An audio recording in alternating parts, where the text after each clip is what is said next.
نبوت کے ہاتھوں جو پودا لگا ہے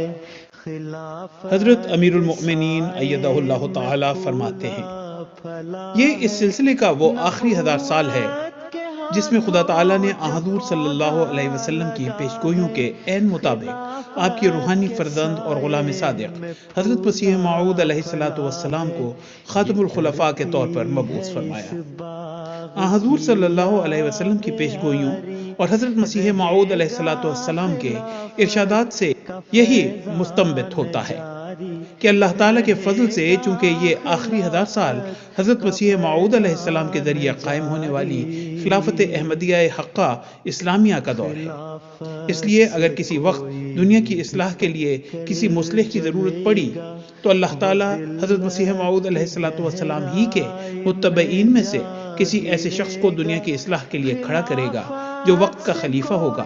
لیکن خلیفہ سے بڑھ کر مصلح کا مقام بھی اسے عطا ہوگا، جیسے کہ اللہ تعالیٰ نے حضرت مصلح موعود رضی اللہ تعالیٰ عنہ کو اس مقام پر فائز فرمایا تھا۔ چنانچہ آپ رضی اللہ تعالیٰ عنہ اس موعود خلافت کے مقام کو بیان کرتے ہوئے فرماتے ہیں، پھر صرف خلافت کا سوال نہیں بلکہ ایسی خلافت کا سوال ہے جو موعود خلافت ہے، الہام اور وحی سے قائم ہونے والی خلافت کا سوال ہے۔ ایک خلافت تو یہ ہوتی ہے کہ خدا تعالیٰ لوگوں سے خلیفہ منتخب کراتا ہے اور پھر اسے قبول کر لیتا ہے، مگر یہ ویسی خلافت نہیں،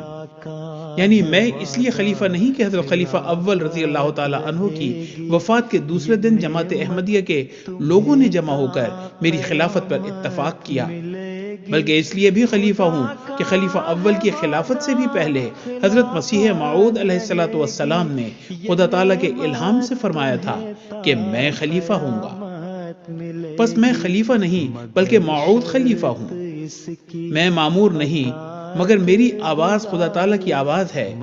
کہ خدا تعالیٰ نے حضرت مسیح موعود علیہ السلام کے ذریعے اس کی خبر دی تھی۔ گویا اس خلافت کا مقام ماموریت اور خلافت کے درمیان کا مقام ہے، اور یہ موقع ایسا نہیں ہے کہ جماعت احمدیہ اسے رائیگاں جانے دے اور پھر خدا تعالیٰ کے حضور سرخرو ہو جائے۔ جس طرح یہ بات درست ہے کہ نبی روز روز نہیں آتے، اسی طرح یہ بھی درست ہے کہ موعود خلیفے بھی روز روز نہیں آتے۔ یہ سنت ازل سے ہے جاری، رہے گا خلافت کا فیضان جاری۔